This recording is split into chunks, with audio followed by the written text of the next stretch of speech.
A cartomante, Machado de Assis. Hamlet observa a Horácio que há mais coisas no céu e na terra do que sonha a nossa filosofia. Era a mesma explicação que dava a bela Rita ao moço Camilo, numa sexta-feira de novembro de 1869, quando este ria dela, por ter ido na véspera consultar uma cartomante. A diferença é que o fazia por outras palavras. Ria, ria. Os homens são assim, não acreditam em nada. Pois saiba que fui, e que ela adivinhou o motivo da consulta, antes mesmo que eu lhe dissesse o que era, apenas começou a botar as cartas, disse-me, a senhora gosta de uma pessoa. Confessei que sim, e então ela continuou a botar as cartas, combinou-as, e no fim declarou-me que eu tinha medo de que você me esquecesse, mas que não era verdade. Errou, interrompeu Camilo, rindo. Não diga isso, Camilo. Se você soubesse como eu tenho andado por sua causa. Você sabe, já lhe disse. Não ria de mim, não ria. Camilo pegou-lhe nas mãos, e olhou para ela sério e fixo. Jurou que lhe queria muito, que os seus sustos pareciam de criança. Em todo o caso, quando tivesse algum receio, a melhor cartomante era ele mesmo. Depois, repreendeu-a, disse-lhe que era imprudente andar por essas casas. Vilela podia sabê-lo, e depois? Qual saber? Tive muita cautela, ao entrar na casa. Onde é a casa?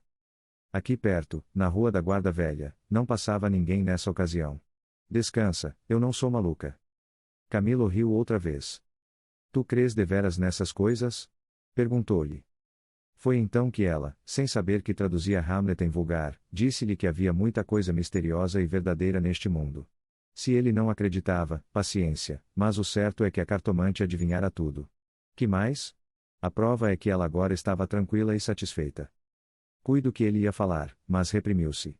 Não queria arrancar-lhe as ilusões. Também ele, em criança, e ainda depois, foi supersticioso, teve um arsenal inteiro de crendices, que a mãe lhe incutiu e que aos 20 anos desapareceram. No dia em que deixou cair toda essa vegetação parasita, e ficou só o tronco da religião, ele, como tivesse recebido da mãe ambos os ensinos, envolveu-os na mesma dúvida, e logo depois em uma só negação total. Camilo não acreditava em nada. Por quê? Não poderia dizê-lo, não possuía um só argumento, limitava-se a negar tudo. E digo mal, porque negar é ainda afirmar, e ele não formulava a incredulidade, diante do mistério, contentou-se em levantar os ombros, e foi andando. Separaram-se contentes, ele ainda mais que ela. Rita estava certa de ser amada, Camilo, não só o estava, mas via-a estremecer e arriscar-se por ele, correr às cartomantes, e, por mais que a repreendesse, não podia deixar de sentir-se lisonjeado. A casa do encontro era na antiga Rua dos Barbonos, onde morava uma comprovinciana de Rita.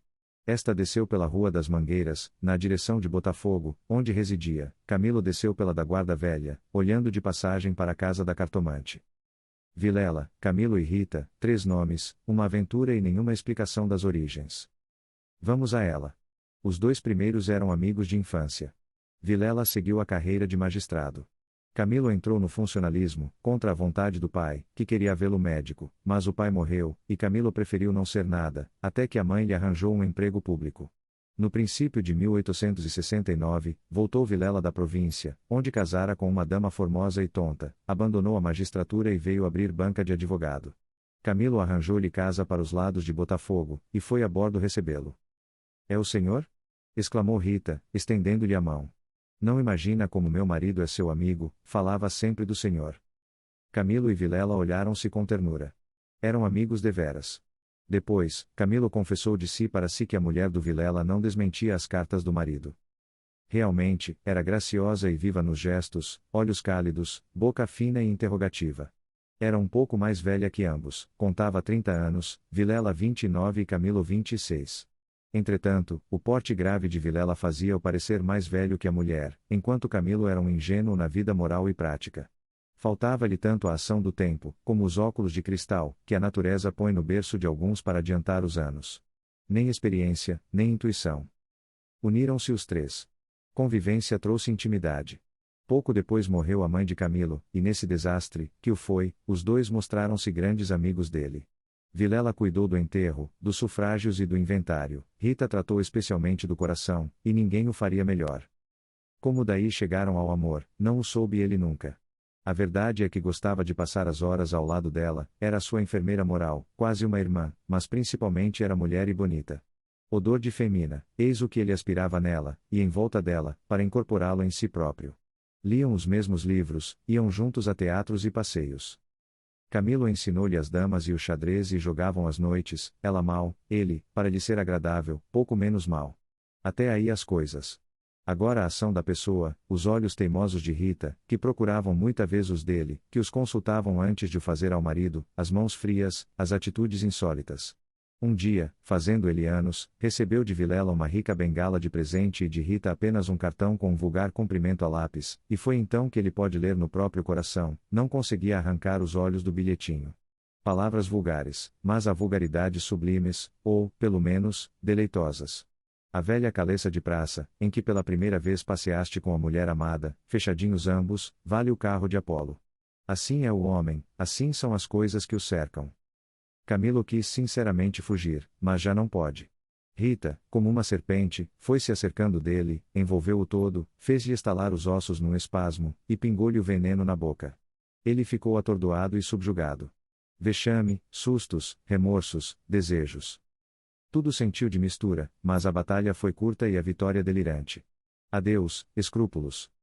Não tardou que o sapato se acomodasse ao pé, e aí foram ambos, estrada fora, braços dados, pisando folgadamente por cima de ervas e pedregulhos, sem padecer nada mais que algumas saudades, quando estavam ausentes um do outro. A confiança e estima de Vilela continuavam a ser as mesmas. Um dia, porém, recebeu Camilo uma carta anônima, que lhe chamava imoral e pérfido, e dizia que a aventura era sabida de todos. Camilo teve medo, e, para desviar as suspeitas, começou a rarear as visitas à casa de Vilela. Este notou-lhe as ausências. Camilo respondeu que o motivo era uma paixão frívola de rapaz. Candura gerou astúcia. As ausências prolongaram-se, e as visitas cessaram inteiramente.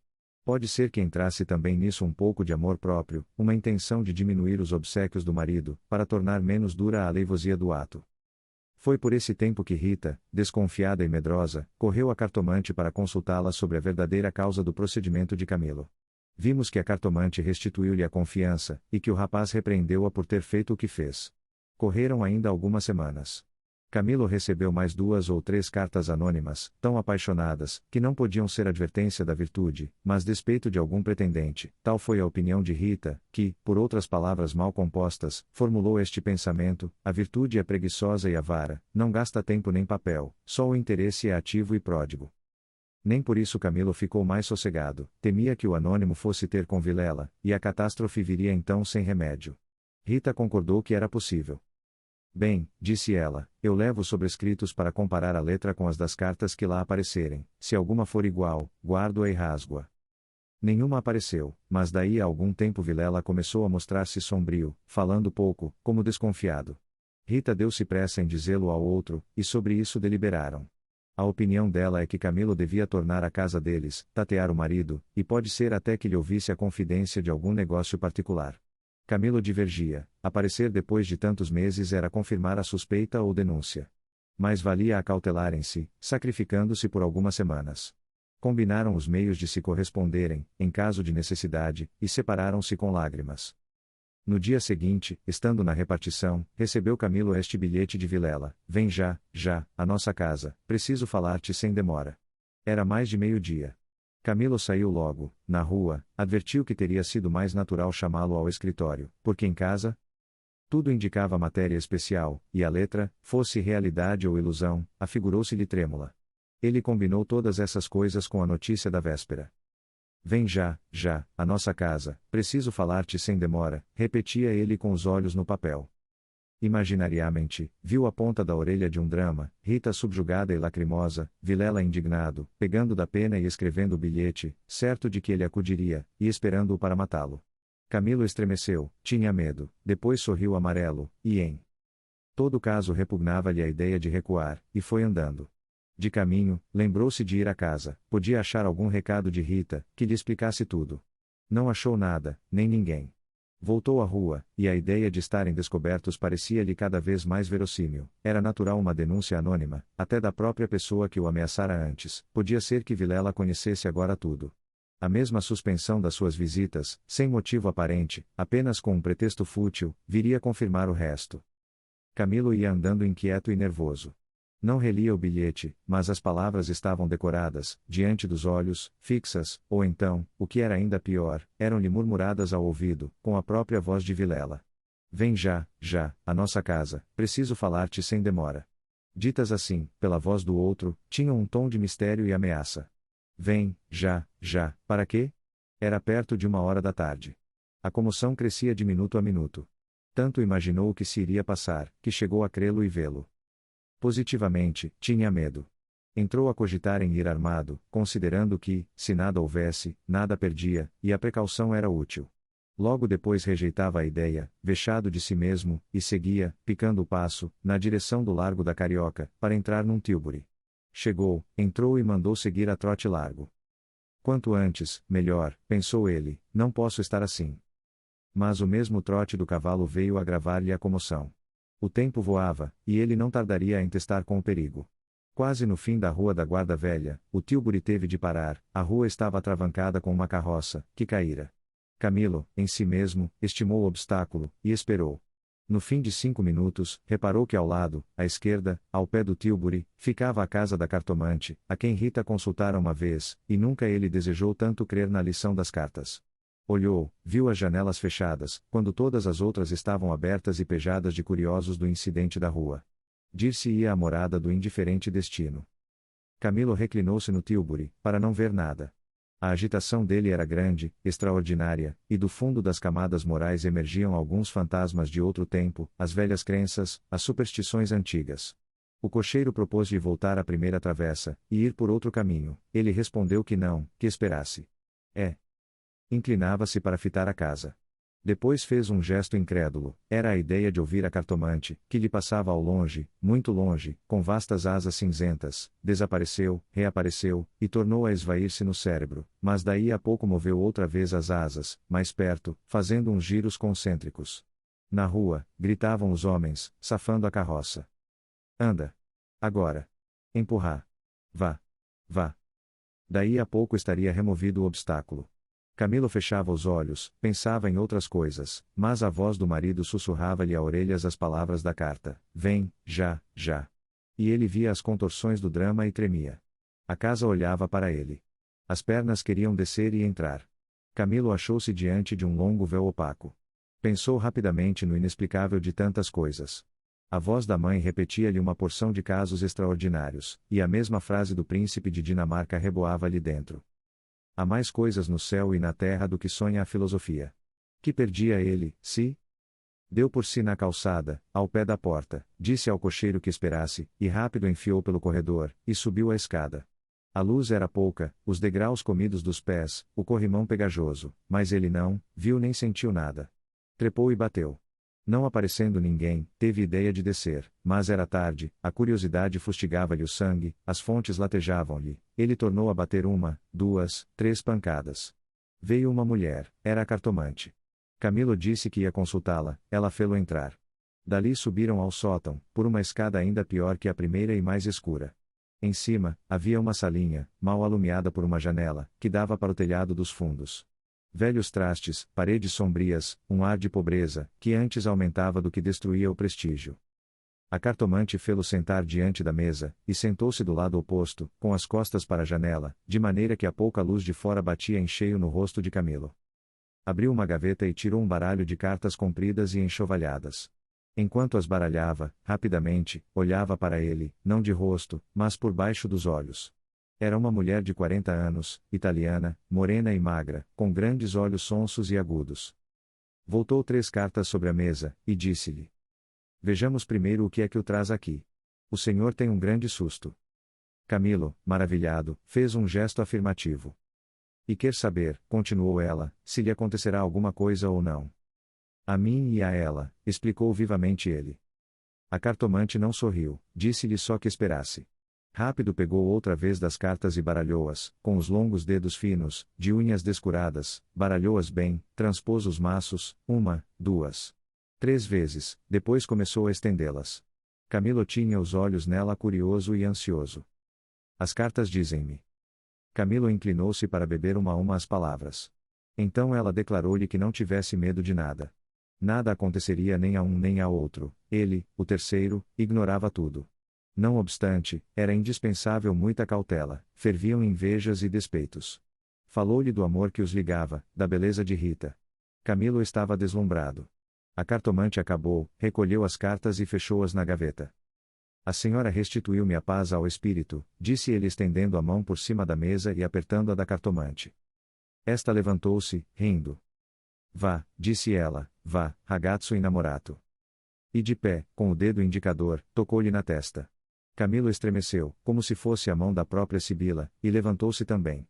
A cartomante foi à cômoda, sobre a qual estava um prato com passas, tirou um cacho destas, começou a despencá-las e comê-las, mostrando duas fileiras de dentes que desmentiam as unhas. Nessa mesma ação comum. A mulher tinha um ar particular. Camilo, ansioso por sair, não sabia como pagasse, ignorava o preço. Passas custam dinheiro, disse ele afinal, tirando a carteira. Quantas quer mandar buscar? Pergunte ao seu coração, respondeu ela. Camilo tirou uma nota de 10.000 réis, e deu-lhe. Os olhos da cartomante fuzilaram. O preço usual era 2.000 réis. Vejo bem que o senhor gosta muito dela. E faz bem, ela gosta muito do senhor. Vá, vá, tranquilo. Olhe a escada, é escura, ponha o chapéu. A cartomante tinha já guardado a nota na algibeira, e descia com ele, falando, com um leve sotaque. Camilo despediu-se dela embaixo, e desceu a escada que levava à rua, enquanto a cartomante, alegre com a paga, tornava acima, cantarolando uma barcarola. Camilo achou o Tilbury esperando, a rua estava livre. Entrou e seguiu a trote largo. Tudo lhe parecia agora melhor, as outras coisas traziam outro aspecto, o céu estava límpido e as caras joviais. Chegou a rir dos seus receios, que chamou pueris, recordou os termos da carta de Vilela e reconheceu que eram íntimos e familiares. Onde é que ele lhe descobriu a ameaça? Advertiu também que eram urgentes, e que fizera mal em demorar-se tanto, podia ser algum negócio grave e gravíssimo. Vamos, vamos depressa, repetia ele ao cocheiro. E consigo, para explicar a demora ao amigo, engenhou qualquer coisa, parece que formou também o plano de aproveitar o incidente para tornar a antiga assiduidade. De volta com os planos, reboavam-lhe na alma as palavras da cartomante. Em verdade, ela adivinhara o objeto da consulta, o estado dele, a existência de um terceiro, por que não adivinharia o resto? O presente que se ignora vale o futuro. Era assim, lentas e contínuas, que as velhas crenças do rapaz iam tornando ao de cima, e o mistério empolgava-o com as unhas de ferro. Às vezes queria rir, e ria de si mesmo, algo vexado, mas a mulher, as cartas, as palavras secas e afirmativas, a exortação, vá, vá, ragazzo innamorato, e no fim, ao longe, a barcarola da despedida, lenta e graciosa, tais eram os elementos recentes, que formavam, com os antigos, uma fé nova e vivaz. A verdade é que o coração ia alegre e impaciente, pensando nas horas felizes de outrora e nas que haviam de vir. Ao passar pela glória, Camilo olhou para o mar, estendeu os olhos para fora, até onde a água e o céu dão um abraço infinito, e teve assim uma sensação do futuro, longo, longo, interminável. Daí a pouco chegou à casa de Vilela. Apeou-se, empurrou a porta de ferro do jardim e entrou. A casa estava silenciosa. Subiu os 6 degraus de pedra, e mal teve tempo de bater, a porta abriu-se, e apareceu-lhe Vilela. Desculpa, não pude vir mais cedo, que há? Vilela não lhe respondeu, tinha as feições decompostas, fez-lhe sinal, e foram para uma saleta interior. Entrando, Camilo não pode sufocar um grito de terror, ao fundo sobre o canapé, estava Rita morta e ensanguentada. Vilela pegou-o pela gola, e, com 2 tiros de revólver, estirou o morto no chão.